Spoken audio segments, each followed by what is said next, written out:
Bismillahirrahmanirrahim. Assalamualaikum warahmatullahi wabarakatuh. Alhamdulillahirrabbilalamin. Wassalatu wassalamu ala rasulillahi amma ba'du. Rabbi sholli sadri wa yassirli amri wahlul 'uqdatam min lisani yafqahu qawli. Bagaimana kabar kalian semuanya? Semoga selalu dalam keadaan sehat dan selalu semangat dalam menuntut ilmu.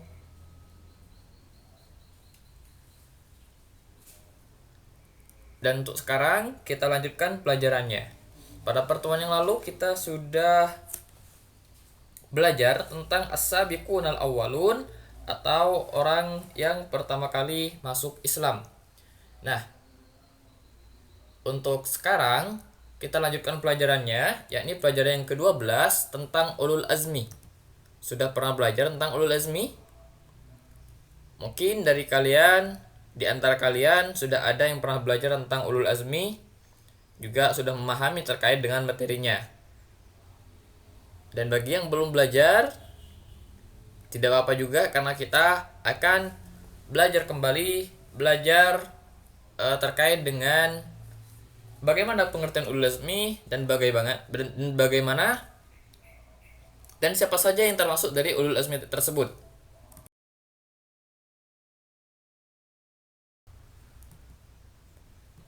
Nah, ulul azmi di sini merupakan gelar yang didapatkan oleh para nabi dan juga rasul yang terpilih. Tidak semuanya para nabi dan rasul merupakan ulul azmi, hanya di antara saja, beberapa saja.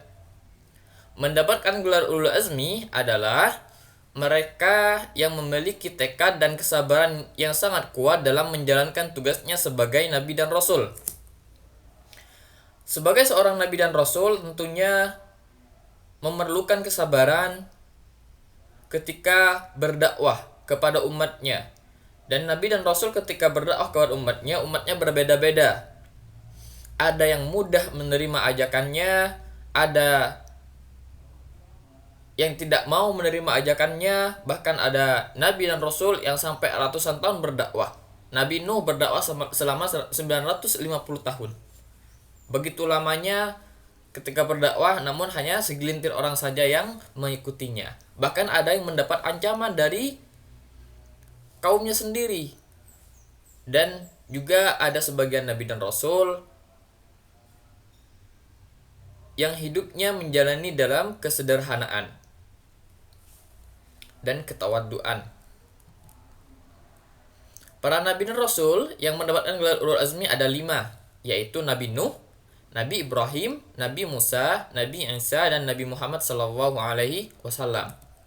Seperti dijelaskan di dalam surat Al-Ahqaf yang berbunyi, "Fasbir kama sabara ulul azmi minar rusuli wa la tasta'jil lahum ka'annahum yawma yarawna ma yu'adun lam yalbathu illa sa'atam min nahar." Di situ balau fahal yuhlaku illal qaumul fasikun. Nah, Ustaz bacakan lanjut ya, tidak diartikan berkata ya. Yang artinya bagaimana? Maka bersabarlah engkau Muhammad. Ini adalah perintah kepada Muhammad karena Al-Quran diturunkan kepada Nabi Muhammad dan juga bisa dijadikan teladan bagi umatnya. Sebagaimana kesabaran Rasul-Rasul yang dimiliki keteguhan hati. Dan janganlah engkau meminta agar azab yang disegerakan untuk mereka. Ada sebagian Nabi dan Rasul ketika berdakwah kepada umatnya tidak mau beriman, maka dia itu meminta kepada Allah untuk umatnya segera diazab. Karena umatnya sudah melakukan berbagai macam kemungkaran sehingga nabi tersebut tidak sabar, tidak kuat dalam berdakwah kepada umatnya. Ini jelaskan di sini, janganlah engkau minta agar azab disegerakan untuk mereka. Untuk siapa? Untuk umatnya ketika kita berdakwah. Pada hari mereka melihat azab yang dijanjikan, mereka merasa seolah-olah mereka tinggal dunia hanya saat saja, pada siang saja. Tugasmu hanya menyampaikan, maka tidak ada yang dibinasakan kecuali kaum yang fasik, yakni tidak taat kepada Allah. Ketika sudah melihat azab, ketika orang-orang sudah melihat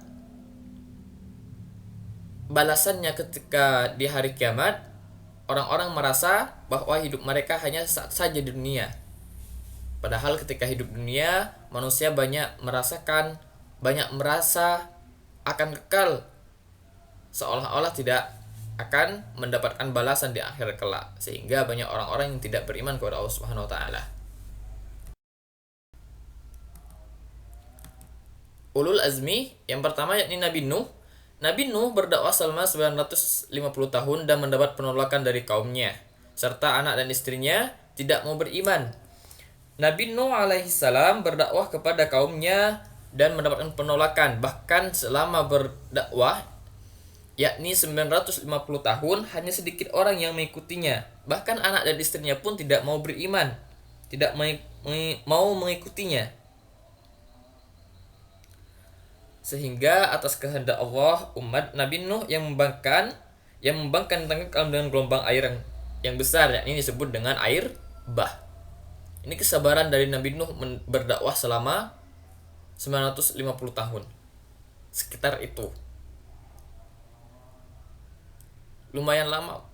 Ini sangat lama Nabi Nuh berdakwah kepada kaumnya. Beda dengan orang-orang sekarang yang hidupnya hanya sekitar 60 sampai 70 tahun sudah meninggal. Nabi Ibrahim harus berhadapan dengan Raja Namrud sampai dibakar dengan api dan diperintahkan untuk mengorbankan putranya. Nabi Ibrahim pada awalnya di daerah tersebut hanya satu-satunya orang yang beriman. Orang-orang yang lain menyembah berhala. Banyak dari mereka yang tidak suka terhadap dakwah dari Nabi Ibrahim. Ketika Nabi Ibrahim melakukan siasatnya yang telah kita pelajari di PAI kelas 2, yakni kisah Nabi Ibrahim sampai harus dibakar oleh Raja Namrud. Namun atas izin Allah Nabi Ibrahim tidak terbakar. Bahkan ketika Nabi Ibrahim mempunyai putra yakni Nabi Ismail, Allah perintahkan untuk mengorbankan, yakni perintahkan untuk menyembelihnya. Akan tapi Allah diganti dengan binatang kurban. Nah, sampai sekarang maka disarankan kita untuk berkurban di Idul Adha. Nabi Musa sabar dalam berdakwah kepada Fir'aun yang zalim serta memimpin kaumnya yakni Bani Israel yang sering membangkang. Bahkan Bani Israel sering melanggar perintah dari Nabi Musa sendiri. Nabi Musa mulai dari kecil sudah mendapatkan ancaman pembunuhan dari Fir'aun waktu kecil, sehingga sama ibunya harus dihanyutkan ke Sungai Nil. Namun apa yang terjadi? Yang terjadi adalah keluarganya Fir'aun sendiri yang merawatnya. Tidak sampai di situ, banyak kisah terkait dengan Nabi Musa alaihissalam, bagaimana kesabarannya dalam menghadapi Fir'aun, dalam menghadapi kaumnya sendiri yang sering membangkang, sering tidak taat. Ini adalah dibutuhkan kesabaran yang sangat luar biasa. Nabi Isa selalu sabar dalam berdakwah, meskipun difitnah, diusir dan dikejar oleh Bani Israel.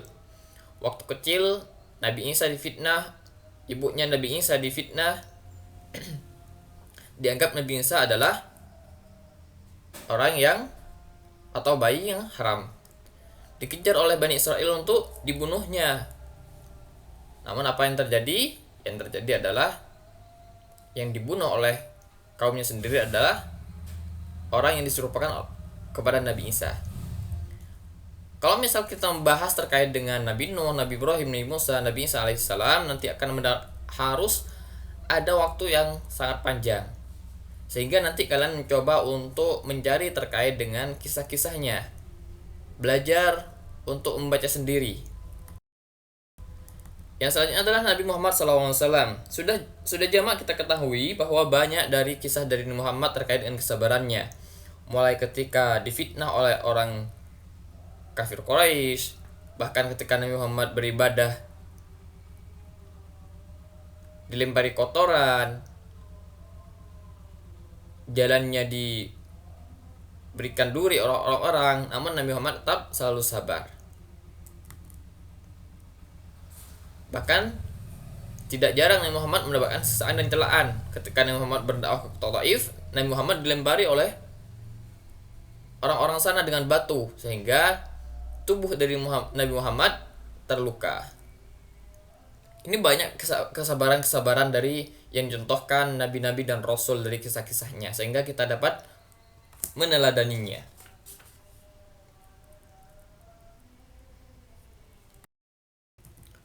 Nah, latihan halaman 68, kalian sebelum latihan silahkan kalian baca dulu materinya. Mulai dari halaman 65 sampai dengan halaman 67 dicoba kalian pelajari dulu. Sekian dari Ustaz, semoga bermanfaat dan bisa dipahami. Wallahu a'lam bishawab. Subhanakallahumma bihamdika, la ilaha illa anta, astaghfiruka wa atubu ilaik. Assalamualaikum warahmatullahi wabarakatuh.